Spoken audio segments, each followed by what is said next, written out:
គោរពជំរាបសួរពុកម៉ែបងប្អូនមាមីងបងប្អូនទាំងអស់គ្នាទូទាំងប្រទេសនិងនៅឯនីសមុទ្របាទយើងជួបគ្នាសារជាថ្មីបាទនៅក្នុងកម្មវិធីបាទដំណាលហើយថ្ងៃនេះគឺជាវីដេអូដែលថ្មីទៀតហើយនៅការចែកម្លែកបាទដល់បងប្អូនទាំងអស់គ្នាដោយសារតែ admin ទទួលបានរឿងនេះអំពីប្រេងជាមិត្តបាទជាម្ដាយរបស់គាត់ណាអ្នកនៅខាងខេត្តកំពង់ធំណាគាត់បានប្រាប់អំពីរឿងរ៉ាវរបស់ម្ដាយរបស់គាត់ណាហើយរឿងនេះបានកើតជាយូរណាស់មកហើយប្រហែលជាក្នុងចន្លោះឆ្នាំ95ឯណោះអញ្ចឹងមានថាវាចូល30ឆ្នាំហើយដែលម្ដាយរបស់គាត់ឥឡូវម្ដាយរបស់គាត់ក៏បានខូចទៅហើយដែរប៉ុន្តែកូនតជំនាន់មកគាត់ក៏ចងចាំនៅរឿងរ៉ាវដែលបានជួបនៅពេលវេលាកន្លងទៅបាទ30ឆ្នាំមុនណាទុកដើម្បីចែករំលែកដល់ប្រិយមិត្តទាំងអស់គ្នាហើយរឿងនេះគឺជារឿងពិតណាបងប្អូនទាំងអស់គ្នាជំនាន់ហ្នឹងណាជំនាន់ឆ្នាំ95 96 97ណាប្រទេសយើងក៏មិនទាន់ជាការស្រួលបួលដែរណាដោយសារយើងទៅតែរួចផុតពីសង្គ្រាមដែរទេហើយជំនាន់ហ្នឹងគឺខាងខេត្តកំពង់ធំគឺសម្បូរណាស់ទៅដោយព្រៃបាទហើយប្រជាជនយើងក៏អត់សូវអ្នកមានអ្នកបានដែរបាទមានថានៅតែជីវភាពបាទកម្រិតទាបមែនតែនគឺរស់ស៊ីតឡើងថ្នោតបាទរកត្រីបាទតាមស្ទឹងតាមបឹងតាមទន្លេមកកាលហ្នឹងលុយនៅថ្លៃបាទហើយជំនាន់ហ្នឹងគឺដូចដឹងស្រាប់ហើយគឺព្រៃច្រើនមែនតែនហើយនៅកំពង់ធំក៏ល្បីដែរគឺខាងអំពើបាទធ្មប់អាបអីផ្សេងណាកុំឲ្យខាត់ពេលយូរយើងចូលសាច់រឿងតែម្ដងទៅបាទហើយម្ដាយរបស់ប្អូនស្រីហ្នឹងគាត់ឈ្មោះថាយីកាយណាហៅថាយីកាយជំនាន់ហ្នឹងណាហើយយីកាយហ្នឹងគាត់មានទម្លាប់បាទទម្លាប់អាក្រក់គាត់តាំងពីកណ្ដាលមកណាតាំងពីដើមមកគឺគាត់មិនដែលនោមអង្គុយទេគាត់នោមឈរបាទមានថាគាត់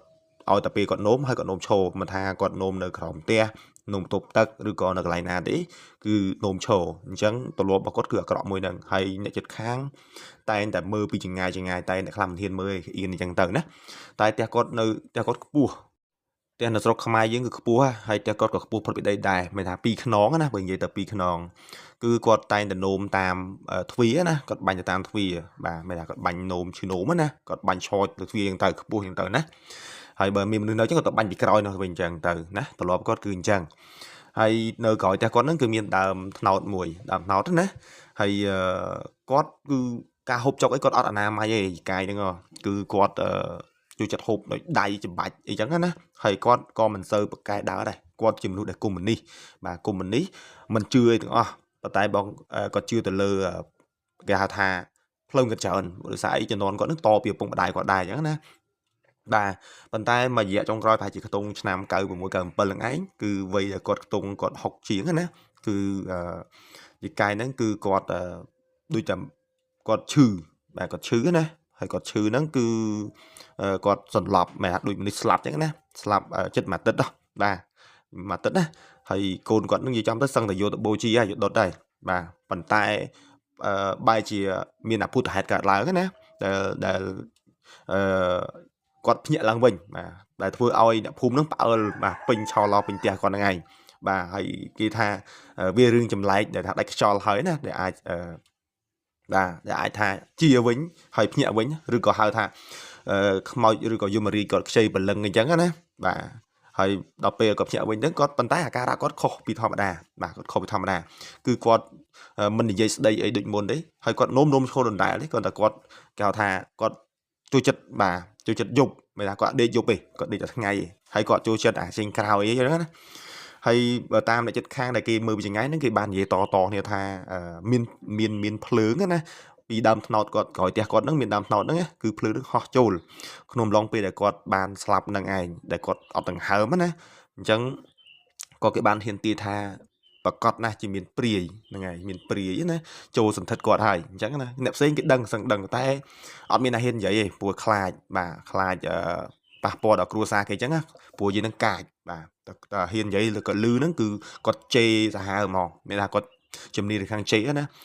អញ្ចឹងហើយកូនគាត់អីក៏មិនទាន់ដឹងរឿងណាស់ណាដែរបាទលឺលៀងណាយូរអញ្ចឹងណាហើយគាត់ត្រឡប់គឺយប់ឡើងគឺគាត់ដើរចឹងថាអ្នកផ្អើលអ្នកផ្សេងលេងហ៊ានពេលយប់ឡើងមិនសូវហ៊ាននេះទេមិនសូវហ៊ានចេញក្រៅផ្ទះឲ្យពេលយប់ណាខ្លាចដោយសារយើងដើរហើយដើរក៏ដើរបន្លាចគេហើយក៏ដើរហូបអីទៅពីចឹងណាអញ្ចឹងក៏បានអ្នកផ្សេងហ្នឹងគេថាយីកាយហ្នឹងព្រាយចូលហើយមានព្រាយហើយថារស់ស៊ីយប់បាទរស់ស៊ីយប់ហើយគឺអាឋានសាវបាទយប់ឡើងហ្នឹងគឺសឹងតែកូនគាត់សឹងថ្លង់ដែរដោយសារគាត់សូត្រអាគុំអីពេលផ្ដាយណាមិនថា ដល់ពេលយប់ឡើងគឺសោតពេញបន្ទប់ហើយបន្ទប់គាត់ហ្នឹងអត់មានណាចូលបានទេបន្ទប់គាត់ហ្នឹងណាចាប់ពីគាត់ភ្ញាក់ពីអាស្លាប់នឹងមកណាគេថាមនុស្សយើងស្លាប់ហើយរស់ឡើងវិញបាទដល់ពេលអញ្ចឹងទៅធ្វើឲ្យអ្នកភូមិហ្នឹងគឺទីថាជាកាយហ្នឹងគឺជាព្រាយបាទហើយរហូតដល់ថ្ងៃមួយនោះគឺមានគេបាទគ្រូគេមកហ្នឹងគេថាជាកាយព្រាយចូលសន្ធិដ្ឋអញ្ចឹងណាជាកាយដើររករឿងគេពេញភូមិបាទពេញភូមិណារហូតបាទរហូតមករហូតដល់គ្រូនៅម្ដុំហ្នឹងចុះបង្ក្រាបព្រាតថ្ងៃថាជាកាយឲ្យទ្រាំតែកូនពេលហ្នឹងគឺកូនគាត់ដឹងហើយគឺយូរដែរបាទបានកូនគាត់ដឹងថាម៉ែគាត់ហ្នឹងគឺមានព្រាយបាទមានអមនុស្សចូលណាតាមពិតក្នុងខ្លួនគាត់ហ្នឹងគឺមានតែខ្លួនទេតែព្រលឹងអីហ្នឹងគឺព្រាយទាំងអស់គេខ្ចីគាត់ទេខ្ចីកម្លាំងគាត់ខ្ចីរូបរាងគាត់ដើម្បីប្រើប្រាស់អញ្ចឹងណាអញ្ចឹងក៏គេបង្ក្រាបគាត់ទៅណាពេលដល់គាត់បង្ក្រាបបាទសាហាវនិយាយចំទៅសម័យនឹងសាហាវមែនទែនបង្ក្រាបរហូតដល់តបានណាដល់បានហើយព្រាមក៏ដកចេញទៅវិញទៅដកចេញហើយរូបកាយគាត់ហ្នឹងក៏ស្លាប់ដដែលនឹងឯងស្លាប់ដដែលនឹងឯងអញ្ចឹងវាធ្វើឲ្យអ្នកភូមិលើម្ដុំហ្នឹងនរណាក៏និយាយដែរថាសាហាវមែនណាបាទគេទទួលស្គាល់ថាមានក្នុងភូមិមានព្រាយមានអាបអីមែនបាទប៉ុន្តែនេះគឺអ្នកភូមិឯអ្នកស្គាល់គាត់ទៀតហើយកាយណាក៏មើលគេថាតែគេមិនហ៊ាននិយាយច្បាស់មួយគាត់ទេព្រោះគាត់កាចគាត់បើជេរកូនជេរលន់10ផ្ទះ20ផ្ទះអញ្ចឹងណាដល់ពេលគាត់ស្លាប់ហើយកើតមកវិញគេហៅថារស់ឡើងវិញណាគឺគាត់បែរជាស្ងៀមស្ងាត់អញ្ចឹងណាស្ងៀមស្ងាត់និយាយស្ដីទាំងអស់អញ្ចឹងរហូតដល់គេសង្ស័យបាទបានគេហៅគ្រូហៅអីមកគ្រូចាប់ខ្មោចគ្រូចាប់បិសាចអញ្ចឹងមកដេញព្រាយហ្នឹងណាបាទមកដេញព្រាយហ្នឹងដេញតបានគ្រូ3 4នាក់បាទដេញបានអញ្ចឹងដោយសារតែគាត់ពេលដែលគាត់មនុស្សគាត់ជាអូហើយមនុស្សគាត់នោមមុខទ្វារគេហៅថាចង្រៃមានថាបើគាត់គេហៅអីគេហៅថាស្រីចង្រៃឬគេហៅថាមនុស្សចង្រៃដែលនោមឈោស្រីនោមឈោណាអញ្ចឹងរឿងនេះគឺបានកាត់ឡើងយូរហើយឥឡូវក៏គាត់បានខូចបាត់ទៅហើយដែរបាទប៉ុន្តែជំនាន់តាមពិតគាត់ខូចយូរហើយតែគាត់ខូចដល់ពេលដែលគាត់គេចាប់បានថាគាត់ជាព្រាយណារូបកាយរបស់គាត់បានគេបូជាអញ្ចឹងទៅហើយព្រាយក៏ចេញទៅវិញទៅហើយគេចាប់ទៅអញ្ចឹងណាជំនាន់ហ្នឹងសម្បូរអាមនុស្សសម្បូរអីសម្បូរព្រាយសម្បូរអាបអីចឹងទៅណាជំនាន់កៅជាងសម្បូរស្រុកខ្មែរយើងអញ្ចឹងគាត់ក៏គ្រួសារគាត់ហ្នឹងឥឡូវក៏ធំធាត់ហើយ